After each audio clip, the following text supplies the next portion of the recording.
2020년 12월 13일 청년부 주일 예배를 찬양 드림으로 시작하겠습니다. 공감하시네 찬양 드리겠습니다.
오늘 우리에게 주어진 하나님의 말씀은 요한복음 4장 31절에서 38절까지 말씀입니다. 요한복음 4장 31절에서 38절까지입니다. 신약성경 148쪽. 요한복음 4장 31절에서 38절까지 오늘 우리에게 주신 하나님 말씀을 봉독하겠습니다. 그 사이에 제자들이 청하여 이르되 랍비여 잡수소서. 이르시되 내게는 너희가 알지 못하는 먹을 양식이 있느니라.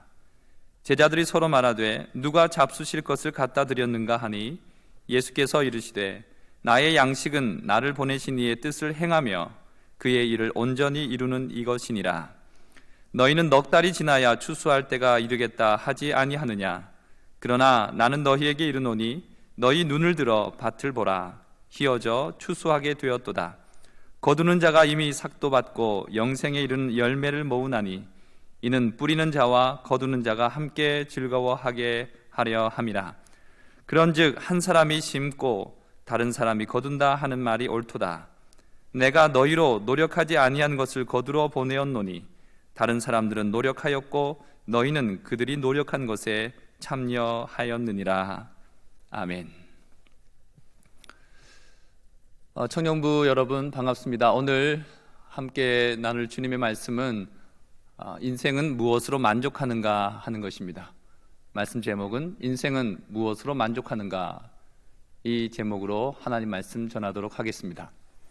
한 10년 전쯤 되었습니다. 정확하게 말하면 한 11년 전 이맘때 전 세계에 탑 뉴스가 있었습니다. 그것은 바로 미국이 아프가니스탄에 군사력을 증파하는 것이었습니다.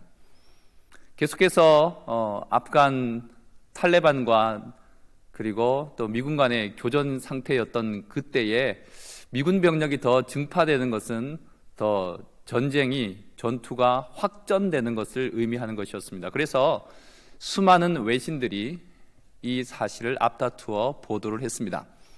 그런데 그렇게 미군 증파의 큰 이슈가 다음과 같은 한 가지 소식 때문에 완전히 파묻혀 버렸습니다. 전 세계 모든 사람들을 황당하게 하고 당황스럽게 하고 또 놀라게 했던 한 가지 소식은 바로 타이거 우즈의 소식이었습니다. 그 당시에 가장 인기 있는 스포츠인이었고 당시에 가장 많은 스포츠로 인해서 돈을 버는 그러한 스포츠인 타이거 우즈였습니다. 그는 거의 1조 원대의 스포츠 수익을 얻고 있었던 것이었습니다. 그런데 그가 어떤 보도가 나왔냐면 그의 불륜 보도였습니다. 수많은 사람들이 그를 인생의 모토로, 인생의 모델로 삼고 나도 저 타이거 우즈처럼 운동하고 싶어요. 저 사람이 가지고 있는 어떤 인생에 대한 태도를 저도 본받고 싶어요 하면서 모든 사람의 롤 모델이었던 그가 모든 사람들의 사역에 다 실망스러운 여성 편력이 있었던 것입니다. 특별히 백인 여성에 대한 성적인 도착증이 그에게 있었습니다. 그래서 하루아침에 그는 몰락한, 하루아침에 유명 스포츠인에서 아주 악명 높은 불륜의 대명사가 되고 말았습니다. 그는 수천억 원의 자산가였습니다만 그는 성에 대해서 만족하지 못하고 또한 만족스러운 삶을 성에게서 찾으려 했기 때문에 그는 거기서 몰락을 경험하고 말았던 것입니다. 잠언 7장에 보면 젊은이가 곧 그를 따랐으니 소가 도수장으로 가는 것 같고 미련한 자가 벌을 받으려고 쇠사슬에 매이러 가는 것과 같도다. 젊은이가 음녀를 쫓아가는 것, 그것이 마치 소가 도수장으로 끌려가는 것과 같다고 얘기합니다. 미련한 자가 벌을 받으려고 쇠사슬에 매이러 가는 것과 같도다. 필경은 화살이 그 간을 뚫게 되리라. 잠언 7장에 말씀하고 있습니다. 성적인 욕망, 이것을 충족이 되면 우리 인생이 만족스러운가? 결코 그렇지 않음을 우리는 잘 알아야 하겠습니다. 타이거 우즈처럼 잘못된 것을 추구함으로 만족된 삶을 살려고 하는 사람들이 또 많이 있습니다. 어떤 사람은 돈에게서 내 인생의 만족을 취할 수 있다 여기고 돈을 쫓아가는 인생들도 많이 있습니다. 주님께서 사람의 만족이 소유에 있지 않음을 이런 비유를 통해서 말씀하셨습니다. 누가복음 12장에 이렇게 볼 때에 한 부자의 비유가 나오는데요. 그 부자가 이렇게 스스로를 생각했습니다. 나는 돈이 많기 때문에 내 남은 여생은 이 돈을 쓰면서 여유롭게 호사를 누리면서 살겠다. 좀 이 돈으로 쉬면서 먹으면서 마시면서 즐기자 하면서 돈이 많음과 그 소유의 많음을 통해서 만족함을 누리려 했습니다. 그때 하나님께서 그 영혼을 거두어 가십니다. 자, 이제 돈이 많아서 돈을 쓸 수 있는 시간이 있으면 되는데 하나님께서 그 사람에게 그 돈 쓸 시간을 주시지 않는 것입니다. 하나님께서 주시고자 하는 어떤 비유의 교훈은 돈이 그 사람을 만족하게 할 수 없다는 것을 말씀하시는 것이죠. 또 한 가지, 사람들이 힘을 가지면, 권력을 가지면 내가 만족하겠다, 만족스러운 삶을 살겠다 이렇게 생각을 합니다마는, 그러나 힘과 권력이 사람의 마음을 더 상하게 하고 사람을 더 필경은 마침내는 멸망케 한다는 사실을 모르고 불나방이 불을 쫓아서 그 불 속에 날아드는 것 같이 사람들은 그 힘과 권력을 쫓아 날아들지요. 필경에는 마침내는 망하고 만다는 사실입니다. 우리가 잘 아는 예수님의 시험 받은 것, 공생에 시작하시는 그 시작 즈음에 주님께서는 40일을 금식하신 후에 마귀에게 시험을 받으셨죠. 그때 주님께서는 먹을 것이 없는 그 상태에 40일 동안 굶주리셨기 때문에 얼마나 힘이 드셨겠습니까? 이 돌을 떡으로 만들어 먹으라라고 하는 시험을 이기셨습니다. 또 한 가지는 명예롭게 되는 그러한 유혹을 이기셨습니다. 사탄이 당신이 이 성전 꼭대기에서 뛰어내리면 천사가 당신의 발을 이렇게 받쳐줄 것이면 사람들이 그걸 보면서 우와, 저 예수님은 대단하신 분이구나, 하늘의 천사도 저분을 이렇게 돕고 섬기는 하나님의 아들이구나, 대단하다 하면서 엄청난 인기를 끌 것이 아니겠습니까? 이 성전에서 뛰어내리시지요, 한번 해보시지요 하며 예수님의 명예심을 부추겼습니다. 그때도 예수님은 그것을 물리치셨죠. 마지막에는 내게 절을 한번 해보십시오 예수님, 그러면 천하의 모든 권세를 예수님 당신께 드리겠습니다 하면서 자신에게 절을 하고 자신에게 경배를 하면 내가 당신을 정말 높여드리겠습니다 하는 그 명예심과 그 모든 그 사람이 가지고 있을 수 있는 모든 것을 사탄은 유혹을 걸었던 것입니다. 이사야에 보면은 루시퍼라고 알려진 계명성 루시퍼에 대해서 이렇게 기록하고 있습니다. 내가 하늘에 올라 하나님의 뭇별 위에 내 자리를 높이리라. 내가 북극 지폐의 큰 산 위에 앉으리라. 내가 가장 높은 구름에 올라가 지극히 높은 이와 같아지리라. 루시퍼는 하나님처럼 높아지리라, 하나님과 같이 같아지리라, 가장 산 위에 정상에 내가 오르리라. 그렇게 루시퍼는 자신의 권력 욕망을 조금도 숨김없이 드러내었습니다. 그 자리를 차지하면, 그 권력을 틀어지면 내가 만족스러울 것이다 라고 생각했던 것이죠. 결국 어떻게 됩니까? 루시퍼는 땅에 처박히고 맙니다. 하나님께서 그를 당장 그 높은 자리에서 끌어내리시고 땅에 처박아 버리시고 맙니다. 권력을 가진다, 힘을 가진다고 해서 사람이 만족스러울까요? 결코 그렇지 않습니다. 우리 청년들은 한자 세대가 아니어서 조금 어색한 이야기이기도 합니다만 한자 이런 말이 있습니다. 화무 11홍이라는 말이 있습니다. 화무, 꽃은 없다. 11홍, 10일 동안 붉은 꽃은 없다, 이런 얘기입니다. 꽃이 아무리 붉어도 그 붉기가 10일 가지 않고 곧 이내 시든다라고 하는 사실입니다. 권력은 아무리 가지고 있어도 그 권력은 조금 있으면 사라진다는 얘기입니다. 결코 사람을 만족시켜 줄 수 없습니다. 권, 불, 10년이란 말이 있습니다. 권력은 아니다, 10년, 권력이 10년 가는 것은 없다라고 하는 얘기입니다. 권불 10년입니다. 우리가 권력을 가지고 힘을 가진다고 해도 곧 이내 내 힘은 빠지고 내 권력은 내 손 사이로 물이 빠져나가듯이 다 사라져버리고 맙니다. 권력이 결코 사람을 만족스럽게 해줄 수 없습니다. 성적인 쾌락이 우리를 만족스럽게 해줄 수 있는가? 내 가진 어떤 재산이 많고 재물이 많은 것이 내 삶을 만족시켜 줄 수 있는가? 내가 누구보다도 힘이 있고 권력을 가지고 있다 해서 그것이 내 삶을 만족시켜 줄 수 있는가? 결코 그렇지 않다는 것입니다. 오히려 그것을 추구하다 보면은 내가 조금 인생이 허무하다고 느껴지는 정도가 아니라 인생이 망해져 버리고 맙니다. 필경은 패망하고 마는 것이 우리 인생의 진리요 또한 성경이 가르쳐 주시는 교훈인 것입니다. 그러면 인간은 무엇으로 만족할 수 있는가 하는 것이죠.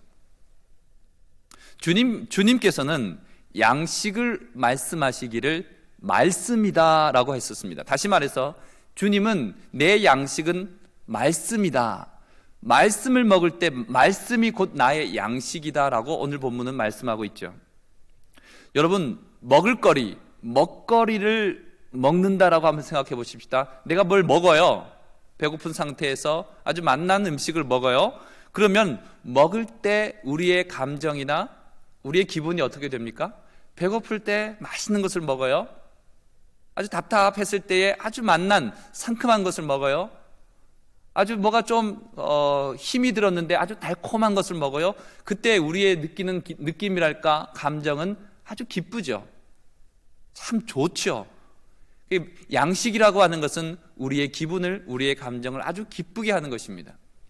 또 양식이라고 하는 것은 그것을 먹으면 내게 없던 힘이, 없던 용기가, 없던 어떤 능력이 생기게 되죠. 양식을 먹지 못해서 기진하고 힘이 빠졌는데 음식을 먹음을 통해서 힘이 솟구쳐 오르기 때문에 먹는다라고 하는 것은 우리에게 힘이 생기게 한다는 것입니다. 그래서 양식이라고 하는 것은 힘을 주고 양식이라고 하는 것은 우리에게 기쁨을 주는 것입니다. 이것을 함으로 기쁘고 이렇게 해서 이루어 놓은 것을 통해서 힘이 생기고 이것이 우리 인생에 있어서의 양식인데 예수님께서는 무엇으로 힘을 얻었을까요? 예수님께서는 무엇으로 기쁨을 누리고 만족하셨을까요? 오늘 34절 말씀을 함께 살펴보겠습니다. 34절에 보면 예수께서 이르시되 나의 양식은 나를 보내신 이의 뜻을 행하며 그의 일을 온전히 이루는 이것이니라 이렇게 말씀합니다. 나의 양식은 내가 기쁘고 내게 힘이 되는 것은 뭐냐면 나의 양식은 나를 보내신 이의 뜻을 행하며 그의 일을 온전히 이루는 이것이니라. 나를 보내신 분의 그 뜻을 내가 행할 때 내가 기쁘고 내게 힘이 생기고 또 그분의 일을 온전히 이룰 때에 내가 기쁘고 내게 힘이 생겨진다 라고 하는 말씀인 것이죠. 보내신 분의 뜻을 행하며 그분의 일을 온전히 이루는 것, 여기에 인생 만족이 있는 것입니다.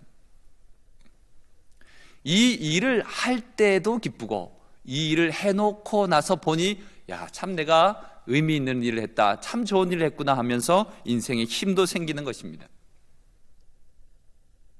그런데 세상 욕망은 할 때는 혹 기쁠지 몰라요. 할 때는 쾌락을 누릴지 몰라요. 그러나 세상 욕망은 이루어 놓고 나면 허망해요. 보람이 없어요. 불행을 느껴요. 오히려 허무감을 느껴요. 허탈해집니다. 그런데 나를 보내신 분, 하나님의 뜻을 행할 때에, 하나님의 뜻을 행하면서 그 일을 온전히 이룰 때에 오히려 거기에 기쁨이 있고 온전히 일을 이루고 나서는 더 행복감이 밀려오는 것, 하나님의 뜻을 행할 때에 거기에 사람의 만족이 있는 것입니다. 그래서 인생이 만족스러우려면요, 이것 한 가지를 굉장히 중요한데 생각하고 깨달아야 합니다. 뭐냐면 나는 어떤 존재인가 하는 것이죠. 오늘 34절 말씀을 다시 한번 보시면 나의 양식은 나를 보내신 이의 뜻을 행하며입니다. 누구 뜻을 행하고 무슨 일을 하냐 하면은 나를 보내신 분의 뜻, 나를 보내신 분의 일을 할 때에 내가 기쁘고 내가 만족스럽고 내가 행복하다는 것이죠. 자, 나를 보내신 이의 뜻입니다. 그렇다면 나는 어떤 존재입니까? 나는 보냄받은 존재라는 얘기입니다. 이걸 자각해야 됩니다. 나는 보냄받은 존재다. 그래서 보냄받은 존재란 말을 좀 어려운 한자말로 하면 사명적인 존재라는 얘기입니다. 나는 사명을 갖고 태어났다. 이 땅에 고조난 게 아니다. 아무 뜻 없이 아무 생각 없이 난 것이 아니다라고 하는 사실입니다. 여러분, 한 가지 질문해 보겠습니다. 아버지가 매독에 걸렸고 임질에 걸렸습니다. 성병에, 아주 지독한 성병에 걸려 있습니다. 엄마는 폐결핵으로 매일 기침을 하고 극도로 폐가 상해 있고 언제 죽을지 모르는 아주 쇠약한 상태에 있습니다. 이미 그 부모에게는 4명의 아이가 있습니다. 그 중에 첫째는 병으로 죽었고 나머지 둘째, 셋째, 넷째도 거의 병약해서 비실비실해서 오늘 내일 죽을지 모르는 상태입니다. 그런데 덜컥 5번째 아이가, 그 아이를 엄마가 임신을 했습니다. 자, 이런 상황에서 여러분, 그 5째를 어떻게 하겠습니까? 뱃속에 있는 아이를 어떻게 하겠습니까? 이 질문을 어느 대학 강당에서 질문했더니 수많은 학생들이 그 5째를 지워야 합니다. 낙태해야 합니다.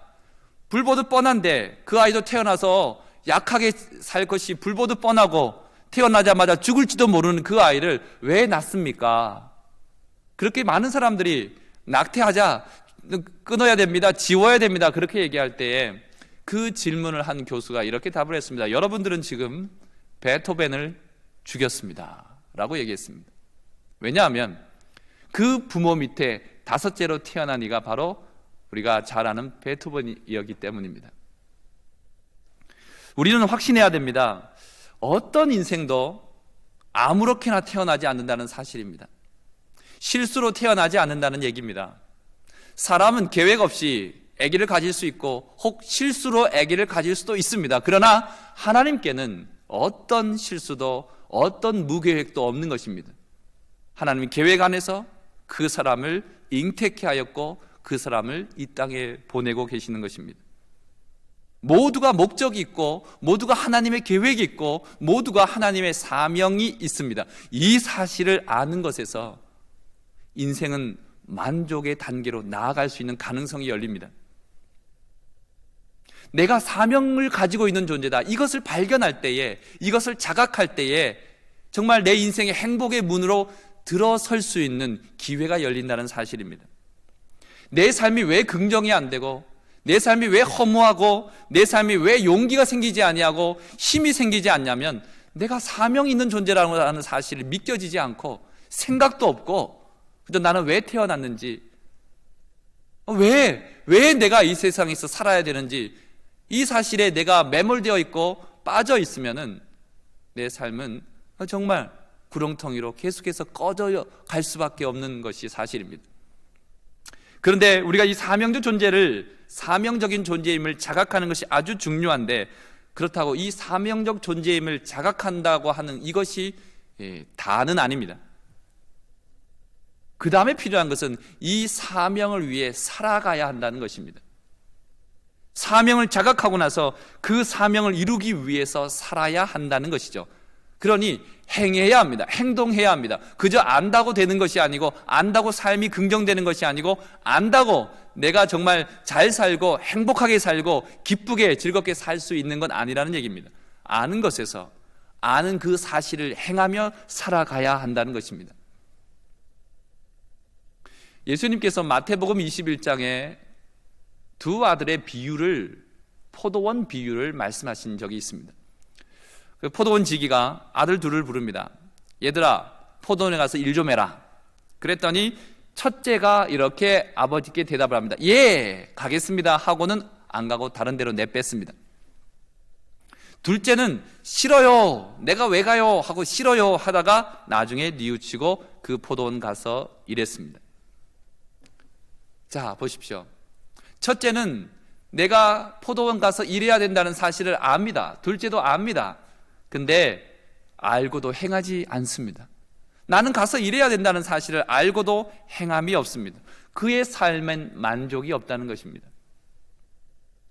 그렇지만 알지 못하다가 혹은 알고도 거부하다가 내가 포도원 가서 일해야지라고 뉘우치고 깨닫고 행하는 사람에겐 만족이 있다는 얘기입니다. 사명을 발견하고 또한 사명을 위해서 하나님께서 내게 주신 뜻, 나로 이 땅에 태어나게 하신 그 내 인생의 목적을 깨닫고 그것을 위해서 행하는 사람, 이런 사람이 만족하는 인생을 살아갈 수가 있습니다. 예수님께서는 이 땅에 오셨을 때에 정말 예수님께서는 행하실 일, 당신의 일을 정확하게 하셨습니다. 그것은 뭐냐면 요한복음 3장 16절입니다. 하나님이 세상을 이처럼 사랑하사 독생자를 주셨으니 이는 그를 믿는 자마다 멸망하지 아니하고 영생을 얻게 하려 하심이라. 예수님께서는 나는 영혼 구원이 나의 인생의, 내 이 땅에서의 삶의 최고 목적이라는 것을 주님은 늘 알고 계셨고 그것을 행하며 실천하며 사셨던 것입니다. 영혼을 긍휼히 여기고 어찌하든지 복음을 전파하고 어찌하든지 한 영혼이라도 고쳐주어 살려내고 한 영혼에게라도 하나님의 나라를 가르치고, 나는 먹을 양식이 있다, 나는 기쁘고 그 먹을 양식으로 인해서 나는 즐겁다, 만족스럽다 하면서 주님은 가르치셨던 겁니다. 그리고는 끝으로는 잘 아시듯이 십자가에서 대속의 제물 되어 돌아가시는 것이죠. 오늘 요한복음 4장은 주님께서 사명대로 행하시는 모습이 나옵니다. 사마리아 여인에게 복음을 전하시는 장면이거든요. 주님께서 먼 길을 오셨습니다. 갈릴리에서 예루살렘으로 내려가는 길은 그렇게 가깝지 않습니다. 이스라엘은 혹시 직선거리는 가까울지 혹 모르지만 직선거리가 한 15km다 그러면 15km면 갈만한데 라고 하지만 그 직선거리는 그 표고차가 굉장히 큽니다. 해발 800m에서 해저 마이너스 200m까지 내려갔다가 올라가고 그러니까 그 길이 굉장히 길고 험난하고 힘든 것이 바로 예루살렘 팔레스타인, 지금 이스라엘 땅의 모습입니다. 예수님께서 갈릴리에서 예루살렘으로 올라가시는데 굉장히 피곤하신 그런 때였습니다. 그래서 수가성의 우물가에 물을 마시러 오셨을 때에 수가성 여인을 만나 오늘 말씀하시고 또 그와 관련된 사건이 오늘 기록되어 있거든요. 그 여인에게 주님께서는 사명대로 행하십니다. 먼 길을 오셨어. 피곤해서 근데 먹을 것이 없어 허기질 때에 제자들은 예수님께서 뭔가 잡수실 것을 우리가 마련해서 드려야 되겠다 하고 어딜 갔다 옵니다. 와서 보니까 예수님은 그냥 든든해 하시는 것 같아요. 누가 먹을 것을, 잡수실 것을 갖다 드렸느냐 막 그렇게 수근수근 되니까 내 양식은 내 아버지 나를 보내신 이의 뜻을 행하며 그 일을 온전히 이루는 이것이니라. 나는 먹지 않아도 괜찮아. 하나님 뜻을 이루며 그것을 기뻐하는, 거기에 내 양식이 있고 내 기쁨이 있어 라고 주님께서 그리 말씀하신 거거든요. 예수님께서는 제자들에게도 말씀하시고 거기에 찾아온 수가성 그 우물에 물을 기르러 온 여인에게도 말씀하십니다. 하나님의 복음을 전하십니다. 영혼을 구원하는 일에 열심으로 최선을 다하십니다. 그러니까 주님께서는 나는 먹을 양식을 내가 마음껏 먹었다, 나는 기쁘고 내 배는 부르다, 나는 즐겁다, 나는 행복하다, 주님께서 그리 말씀하시는 것이죠. 여러분, 행복이라고 하는 것, 또 만족이라고 하는 것은요, 우리의 건강하고도 굉장히 밀접하게 관련이 있습니다. 무슨 말인가 하니, 우리가 건강하고 내가 기회가 있고 내가 능력이 있고 그럴 때에 하나님께서 기뻐하시는 일을 행할 수 있지, 전도도 할 수 있고 헌금도 할 수 있고 주님께 봉사도 할 수 있지, 내가 건강하지도 않는데 내 형편도 되지 않는데 어떻게 해? 그렇게 하면서 내 건강이 먼저다 라고 생각해서 건강하지 않으니까 나중에 건강해질 때 주님 일해야지 라고 한다면 건강한 길이 좀 오래 걸릴지 모릅니다. 그래서 저는 여러분 항상 순서를 좀 바꿔서 생각해 볼 필요가 있어요. 내가 건강하면 일해야지가 아니라 내가 일하다 보면 건강해지겠지라고 하는 생각으로 좀 바꿔보십시오. 신앙은요, 어떻게 보면 순서 바꾸기인지도 모릅니다. 왜냐하면 우리 인간적인 생각은 요게 만족되어야 이렇게 될 줄로 생각합니다.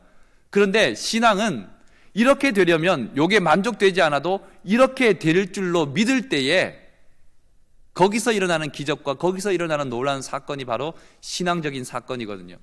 때로는 내가 건강하면 이래야 되겠다라고 하는 생각보다는 내가 일하면서 하나님의 일을 먼저 내가 최선을 다하고 헌신하고 봉사할 때에 하나님께서 내게 주시는 복으로 건강의 복, 또 원하시는 여러분이 지금 애쓰고 노력하는 그 일에 대한 놀라운 풍성한 열매도 하나님께서 주시는 것입니다. 내가 이번에 합격하고, 내가 이번에 잘 되고, 내가 이번에 뭔가를 얻고 나서 내가 주님의 일을 봉사하겠습니다 보다는 내가 봉사하면서 하나님의 일에 최선 다할 때 오히려 그 일에 하나님께서 주시는 복으로 여러분이 원하시는 것을 하나님이 이루어지실지도 모릅니다. 이것이 신앙의 패턴이고 신앙의 기적인 것이죠. 그 사마리아 여인에게 예수님께서 복음을 전하셨습니다. 유명한 말씀은 하나님께서는 영이시니 예배하는 자가 영과 진리로 예배할지니라. 이렇게 예배에 관해서도 수가성 여인에게 말씀하시기도 하고요. 예수님께서 아무튼 복음을 전파하셨습니다. 그 복음을 들은 여인은 그 사마리아 마을로 수가성으로 들어가면 막 뛰어가가지고 수많은 사람들을 이끌고 옵니다. 여러분, 내 말을 들어보세요. 내가 지금 우물가에서 메시아를 만났어요. 메시아를 보러 갑시다. 메시아의 말씀을 들어보십시다. 그리스도의 말씀을 들어보십시다 하면서 그 수가성 여인은 그 우물가에서 자신의 양동이를 버려두고 막 뛰어가가지고 수많은 사람들을 예수님께로 인도해 옵니다. 그때 사람들이 흰옷을 많이 입었던 모양입니다. 그래서 흰옷 입은 사람들이 수십 명, 수백 명 이렇게 그 우물가로 막 몰려오니까 주님께서 그들을 보면서 하얀색 옷들을 입고 오는 사람이 많은 거예요. 그래서 오늘 35절의 말씀을 이렇게 하는 거예요. 너희 눈을 들어 밭을 보라. 희어져 추수하게 되었도다. 저 흰색 옷을 입고 오는 사람들을 보면서 마치 희어져 추수할 때가 되었다라고 주님은 그리 보고 계시는 겁니다. 마치 곡식이 다 익어서 추수해야 될 장면을 보시는 것처럼 주께서 말씀하셨던 것입니다. 눈을 들어 보아라. 밭을 보아라. 지금 우리는 눈을 내리깔고 있습니다. 아무 소망도 없고 아무 희망도 없어서 그저 내 시선은 내 발가락 앞에서 한 10cm도 더 앞을 내다보지 못하고 고개를 푹 숙이고 땅만 쳐다보고 있습니다. 그런데 주님께서 우리에게 말씀하시는 것은 눈을 들어 밭을 보라고 말씀합니다. 눈을 좀 들어봐. 눈을 내려 깔고 있으면 고개를 푹 숙이고 다니면 500원짜리 몇 번 줄 수는 있겠지. 좀 운이 좋으면 1000원짜리 지폐 하나 내가 줄 수는 있겠지. 그렇게 평생을 해서 고개를 떨구고 땅에 뭔가 떨어져 있는 거 줄 요량으로 그렇게 살아보십시오. 몇만 원이나 줍겠습니까? 그런데 눈을 들어서 하나님께서 내게 주신 목적을 알고 그 일을 사명을 완수하기 위해서 감당하기 위해서 눈을 들어 이렇게 살아갈 때에 하늘의 놀라운 것으로 그 인생을 만족시켜 주시는 것입니다. 눈을 들어 밭을 보라고 말씀하죠. 고개를 들고 제발 주변을 좀 봐라. 시대를 보면서 이 나라를 보고 온 세계 온 열방을 좀 보아라. 비전으로 시선을 거기에 좀 넓혀 보아라. 주께서 말씀하고 계십니다. 우리 교회도 이 지역 사회도 섬기고 이 지역 교회도 섬기고 전국의 교회도 섬기고 온 열방에 주의 복음을 전하고 또 온 열방에 아직도 예수 그리스도를 알지 못하는 사람들에게 그리스도의 선한 영향력을 펼쳐나가는 그런 우리 청년들이 되고 우리 충무교회 성도들이 되어야 하는 것이죠. 눈을 들으라고 주님께서 말씀하고 있습니다. 주님은 우리로 지금도 사명 감당하라고 부르십니다. 눈을 들어 지금 보아라. 나중에 하지요. 그런데 주님께서 디모데후서 4장 2절에 주님의 말씀 가운데 너는 말씀을 전파하라. 때를 얻든지 못 얻든지 항상 힘쓰라 라고 말씀합니다. 그러니까 언제나 주님의 일을 하는 시기는 지금이라고 하는 것이죠. 내일은 없습니다. 왜냐하면 내일 내가 여전히 그 일을 할 수 있을는지는 모릅니다. 건강이 허락할지도 모릅니다. 상황이 허락하지 않을지도 모릅니다. 내일은 없습니다. 언제나 오늘 내가 주님 앞에서 해야 될 일을 내가 생각하는 것이죠. 우리 헤브론 병원에 보면은 캄보디아에 헤브론 병원이 있습니다. 헤브론 병원에 보면은 매일 아침 5시, 6시, 새벽 말이죠. 새벽 5시, 6시쯤 되면 환자들이 막 수백 명씩 몰려옵니다. 보통 200명입니다. 병원을 오픈하기도 전에 200명이 그 병원 문 앞에서 기다리고 있습니다. 그래서 새벽에 문을 열어주면 그 앞에 대기하는 그 장소에 이렇게 기다리고 있습니다. 그 수백 명씩 몰려오는 예수님께도 수백 명이 흰옷을 입고 몰려오듯이 그 병원에 보면 환자들이 이렇게 몰려옵니다.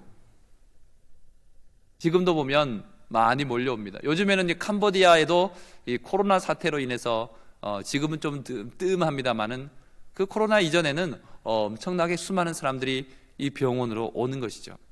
지금이 복음 전할 기회인 것입니다. 그때 우리가 복음을 더 한 명이라도 전하지 못했기에 지금처럼 이렇게 블로킹 당하고 이렇게 막히고 팬데믹 현상으로 인해서 사람들을 모을 수 없는 지금의 이 상황이 얼마나 안타까운지 모릅니다. 그때 복음이라도 한 분이라도 더 복음 전할 걸, 한마디라도 더 복음 전할 걸. 그래서 언제나 기회란 내일에 모레에 있을런지는 모릅니다. 지금 있을 때 한마디라도 복음 전하고 지금 있을 때 한 명에게라도 복음 전하는 것, 그것이 주님께서 우리에게 보이신 본이고 또한 우리가 하나님으로부터 본받아야 될 사명인 것입니다. 이 땅에는 교회에 가자라고 하는 말, 예수 믿자라고 하는 말을 의외로 기다리는 사람들이 많습니다. 우리가 교회 안 다니는, 교회를 가면 안 된다, 교회에 대해서 안 좋은 소리 하는 사람들이 강력하고 또 굉장히 자극적인 말을 하기 때문에 그런 사람이 꽤 많은 듯 여겨지는 것이 있습니다만은 저는 그것은 착각이라고 봅니다. 여전히 사람들은 갈망합니다. 여전히 사람들은 갈급합니다. 그 영적인 그 무언가에 대해서, 내 삶의 영원한 것에 대해서 여전히 갈망하고 있습니다. 갈급해하고 있습니다. 돈이라고, 연인이라고, 좋은 학벌이라고, 좋은 어떤 회사라고, 거기에 내가 들어가고 그 멤버십 안으로 내가 들어가는 거기서 만족할 것 같이 여기고 달려갑니다마는 얻지 못했어도 불만족스럽고 얻었다 할지라도, 거기 되었다 할지라도 여전히 만족스럽지 않은 갈급함, 그 목마름은 오늘날 현대 젊은이들에게도 수없이 많이 있습니다. 그들에게 교회 가잔 말, 그들에게 예수 그리스도를 소개하고 그분이 우리의 구원자 되신다라고 하는 사실을 얘기해 주기를 그 영혼이 바라고 있다는 사실을 우리가 알고 다가가야 할 것입니다. 한번 해보십시오. 예수 믿자라고 하는 얘기, 교회 한번 가자라고 하는 얘기를 해보십시오. 의외로 사람들이 굉장히 밝게 여러분의 마음을 흡족하게 할 것입니다. 안 해서 그렇습니다. 물론 하다 보면 어려움도 당하고 싫은 소리도 듣고 핀잔도 당하고 이런 무슨 괴물 같은 소리를 하고 있냐라고 하는 얘기도 들 수 있습니다만은, 그런 사람이 분명히 있습니다만은, 그러나 여전히 갈급해하는 사람이 있습니다.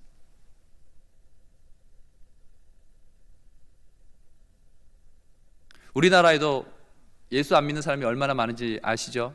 1,000만이 기독교인을 하면 5천만 명이 우리나라 국민의 인구 수기 때문에 4천만 명이 지옥 갑니다. 1,000만 명이 예수 믿는다고 하는데 그 1,000만 명이 다 예수 잘 믿어 하늘나라 간다 할지라도 여전히 4천만 명은 지옥 갑니다. 여전히 복음 전해야 됩니다. 엄청나게 많은 교회가 있다 할지라도 여전히 교회는 더 필요합니다. 할 일이 많습니다. 전 세계 수십억 명이 아직도 예수 그리스도를 알지 못하고 지옥으로 향해 걸어가고 있습니다. 우리 교회가 해야 될 일은 희어져 추수하게 되었다, 복음을 전하자라고 하는 것입니다. 앞으로 우리 교회가, 또 우리 청년들이 더 하나님의 일에 헌신했으면 좋겠어요. 여러분, 상급학교 진학하는 것이 중요하고 또 취직하는 것도 중요하고, 또 데이트하는 것도 중요하고, 또 정말 마음에 맞는 사람 만나서 결혼하는 것도 굉장히 중요합니다. 아주 중요합니다.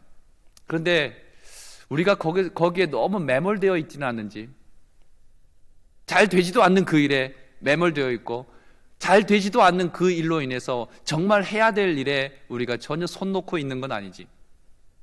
복음 전하고 선교하고 하는 이 일에, 이 젊은 열정에 정말 한 영혼이라도 죽어가는 것을 내 눈으로 보고 있을 수 없다라고 하는 이 영혼 구원의 이 열정이 우리 젊은이 가운데 정말 활활 타올라야 됨에도 불구하고 정말 내 앞에 내 코가 석자다라고 하는 그 일로 인해서 그 코가 석자인 그것도 해결하지 못하고 정말 해야 될 중요한 목적과 사명도 하지 못하고 결국은 아무것도 하지 못하고 내 젊은 시절을 다 보내고 있는 건 아닌가. 저는 여러분에게 도전하고 싶어요. 내게 주신 하나님의 일은 뭔가? 대학 들어가는 거, 좋은 회사에 취직하는 거, 좋은 사람 만나는 거, 물론 그것은 내 인생의 좋은 일일 수 있겠으나 그것이 결코 내 사명은 아니다라는 사실입니다.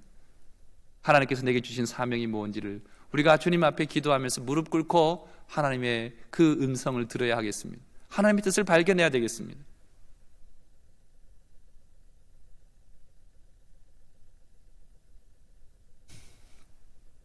청년들이 저한테 아이디어를 많이 줬으면 좋겠어요. 우리 교회가 이런 멋진 일은 좀 했으면 좋겠어요.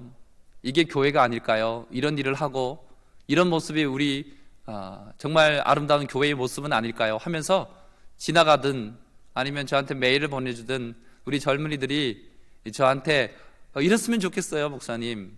이런 일을 했으면 좋겠어요. 교회가 이런 일 하는 거 아닌가요? 이런 얘기들을 저한테 했으면 좋겠어요. 저 대학 가는데 꼭 기도 많이 해주세요. 저 이번에 시험 보는데 꼭 합격하도록 기도해 주세요. 그렇게 얘기하는 것도 아주 귀합니다. 기도하는 것도 중요하니까요. 그와 더불어 정말 우리 교회가 이런 모습을 갖추었으면 좋겠다라고 그런 신선한 이야기도 하면서 하나님 앞에 같이 우리 젊은이들이 좀 열정적으로 나갔으면 좋겠습니다. 이번에 우리가 연말에 우리가 올 상반기에도 적지 않은 금액으로 우리 교회와 주변의 지역 상인들과 또 어려운 교회들을 아주 조그맣게 또 많이 못 도와드리고 조금 도와드려서 상반기에 저희가 도와드렸습니다. 근데 그 금액이 결코 적진 않아요. 우리 교회 규모에 비해서 아주 큽니다. 그러나 그만큼 올 연말에 한 번 더 하기를 원해요. 여전히 코로나로 인해서 어려움 당하고 있는 상인들이 많고 코로나로 인해서 어려움 당하고 있는 우리 교우들이 많기 때문에 또 정말 사례도 받지 못하고 목회 현장에서 교회를 지키고 계시는 아주 조그만 교회 목사님들도 수없이 많기 때문에 그분들을 돕는 일을 우리 교회가 한 번 더 했으면 좋겠어요. 주님께서는 우리에게 계속해서 사명을 주십니다. 전반기에 했던 그 금액보다도 더 많이 하반기에 올 연말에 그 일을 우리 교회가 했으면 좋겠어요. 이 청년들이 함께 기도했으면 좋겠습니다. 마지막으로 말씀 하나 더 드리고 정리하겠습니다. 전도의 원리가 나옵니다. 전도는요, 어떤 사람은 뿌리고 어떤 사람은 거둡니다. 자, 어떤 사람은 뿌렸는데 못 거두어요. 어떤 사람은 뿌리지도 않았는데 거두어요.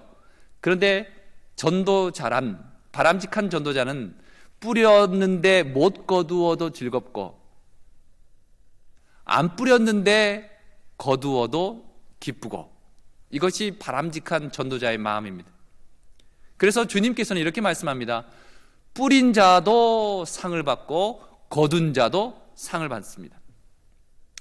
제가 우리 교회에서 지금도 잘 교회 다니시는 한 집사님이 계세요. 제가 전도해서 교회를 오시게 됐어요. 이 교회 아주 가까운 곳에 계시는 분입니다.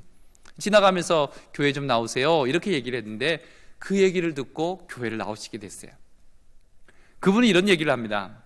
제가 친구들 모임이나 뭐 또 이런 사람 저런 사람 모임에 가는데 어느 누구도 내게 교회 가자는 말을 안 하더라고요. 근데 목사님이 교회 오십시오, 한번 와주세요 라고 하는 그 얘기를 참 제 마음에 기쁘게 듣고 교회를 나오시게 되었다고 그렇게 간증을 해주셨습니다. 보십시오, 의외로 그 말을 갈급해하는 사람이 있다니까요.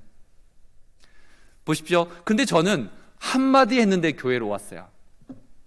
어떤 사람은 수백 마디 하고 수많은 선물을 주고 엄청나게 잘 섬겼는데도 정말 요지부동인, 교회라고는 절대 안 올 것 같이 요지부동인 그런 사람도 있어요. 수없이 뿌렸는데도. 저는 이렇게 생각해요. 그분이 우리 교회에 나온 건 제가 잘 전도해서 나온 게 아니라 그분이 알지 못하는 그 누군가가 수없는 시간 동안 그를 위해서 기도했고, 그는 알지 못하지만 어떤 사람이 그를 위해서 열심히 복음을 전해 주었을 거예요. 그러나 녹고 또 녹고 또 녹고 녹아서 이제 야들야들하게 돼가지고 톡 건드리면 그대로 끌려오는, 교회로 나올 수 있는 마음이 이젠 다 준비된 그 타이밍에 내가 교회 갑시다 하니 쏙 온 거예요.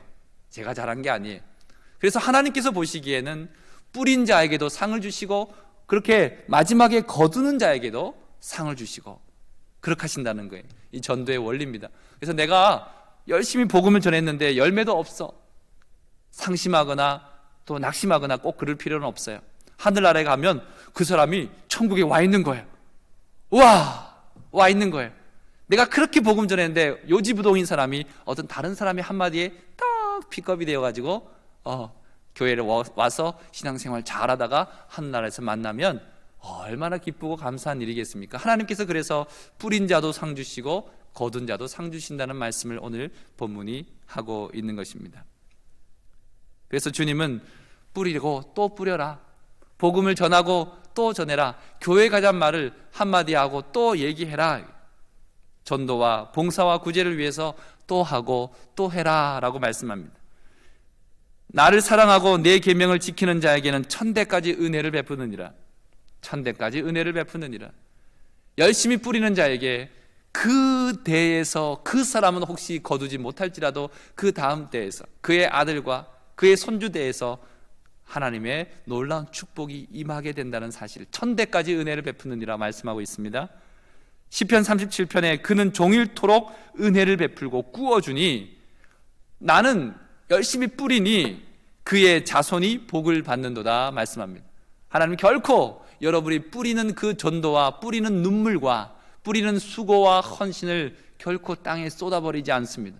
반드시 기억하고 그에게 혹은 그의 자손들에게 복을 주신다라고 하는 사실입니다. 한 가지 이야기하고 마치겠습니다. 한 젊은 목사님이 아주 큰 교회 부흥회를 인도하러 갔습니다. 부흥회를 인도해 갔는데 그 부흥회 하면은 부흥회 강사의 숙소도 이렇게 마련해 주거든요. 근데 그 교회에서 아주 좋은 숙소, 정말 인류 가는 호텔을 이렇게 마련해서 주었습니다. 첫날 저녁에 부흥회를 인도하고 이제 숙소로 돌아왔는데 숙소가 너무 좋은 거예요. 그 바로 앞에 정원도 있고 나무도 멋지게 자란, 그러니까 그 광경을 보는 것도 뷰도 얼마나 아름답고, 보니까 밑에 그 방도 밑에 카페트가 쫙 깔려 있고 뭐 하나 안 좋은 게 없어요. 너무 럭셔리하고 좋은 거예요. 와, 좋다. 내 인생에 이런 호사를 언제 누려보겠냐 하고 이렇게 생각하다가 문득 할아버지가 생각이 난 거예요. 그 할아버지는 이북에서 목회를 하시다가 공산당에 의해서 순교를 하신 분이에요. 근데 그 할아버지가 생각나는 거예요. 목사님이 간증입니다. 할아버지께서 순교를 당하시는 그 순간에 얼마나 기도하셨겠는가. 하나님, 주님께서 이 생명을 보호해 주시옵소서. 교회를 지키도록, 가정을 지키도록 주님 이 생명을 지켜주십시오 하고 얼마나 간절히 기도했겠는가. 그러나 그 기도는 응답되지 못하고 무참히 살해당하는, 순교를 당하면서 그 어렵게 돌아가시게 된 그 할아버지가 생각나는 거예요. 그러면서 그 할아버지 덕이구나. 내가 뭘 했길래 이런 호사를 내가 누리나, 호강을 하나. 나는 아무것도 한 것이 없었지만은 내 할아버지께서 하나님 나라를 위하여 순교하시고 하나님 나라를 위하여 애쓰고 수고했기에 그 후손인 내가 이런 호사를 누리는구나 하고 그런 생각이 들더래요. 이것은 사실인지 아닌지는 우리는 하나님만 아시는 것이지만, 그러나 이것은 성경적인 해석인 것입니다. 내가 뿌리고 내가 거두는 것은 그 무엇인가에 따라서 우리는 생각을 달리할 수 있습니다. 내가 잘 되는 것, 저도 그런 경우가 많거든요. 저는 굉장히 잘된 사람이라고 저는 언제나 생각하고 살아요. 근데 이 잘됨은 부모님이나 그 위에 귀한 신앙을 잘 지켜왔기에 나는 아무 한 것 없고 공로 없지만 이런 호사를 누리고 있다라고 저는 생각을 해요. 여러분도 마찬가지예요. 여러분이 주님 앞에서 귀한 하나님의 일을 헌신하고 수고하고 봉사하면 여러분에 대해서 여러분 세대에 하나님께서 응답해 주실 것도 있고, 또한 어떤 것은 정말 좀 실망스러워, 왜 이렇게 열매가 거치지 않지, 열매가 맺혀지지 않지, 그렇게 해서 정말 다 지나간다 할지라도 하나님께서는 잊지 아니하시고 여러분의 후손에게 그렇게 보상해 주실 것입니다. 뿌리는 자가 있고 거두는 자가 있고 모두가 즐거워할 수 있도록 하나님께서는 역사하신다는 것입니다. 오늘 말씀은 이겁니다. 사명적인 존재임을 자각하십시오. 그리고 그 사명을 이루기 위해서 열심으로 달려가십시오. 인생은 거기에 만족이 있습니다. 영혼 구원하는 것이 가장 귀합니다. 예수님은 그 일을 하러 오셨고 그 일을 하심으로 주님은 만족하셨습니다. 어쩌든지 한 영혼에게라도 복음 전하는 우리 청년들 다 될 수 있기를 주님의 이름으로 축원합니다. 기도하겠습니다. 하나님 아버지, 저희가 이 땅에 왜 사는지, 내가 왜 태어났는지 깨닫지 못하고 또 그것과는 상관없이 살 때가 많습니다. 불쌍히 여겨 주시옵소서. 하나님 아버지, 붙들어 주셔서 주님께서 이 땅에 저를 보내신 그 목적을 깨달아 알 수 있게 하여 주옵시고 그것을 이루기 위하여 살아가는 그러한 삶이 되게 하여 주옵소서. 그저 내가 상급학교 진학하는 것, 취직하는 것, 결혼하는 것, 이 당면한 이 문제, 그것을 완성하고 성취하는 데만 급급한 인생을 사는 것이 아니라 하나님께서 내 인생 전체에 주께서 맡기신 사명을 감당할 존재로 주께서 나를 보내셨구나 하는 이 사실을 알고 또한 이루며 살아가게 하여 주옵소서.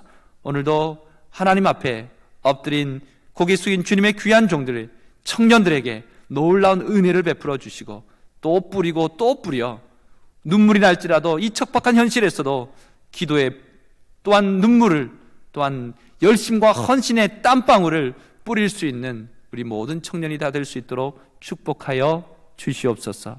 예수님 귀하신 이름으로 간절히 기도드리옵나이다. 아멘.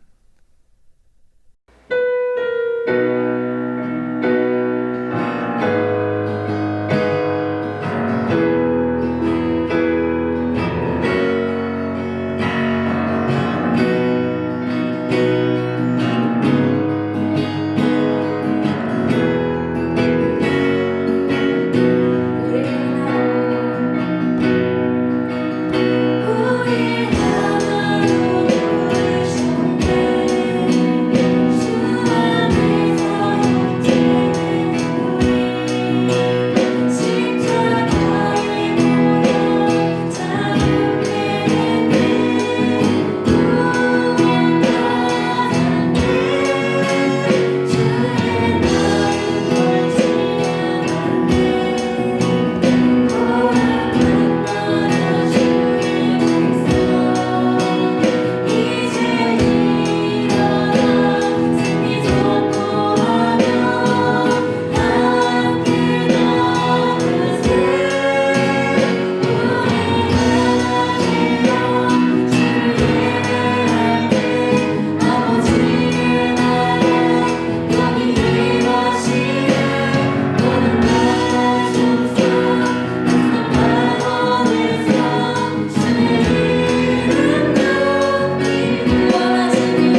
축도하겠습니다.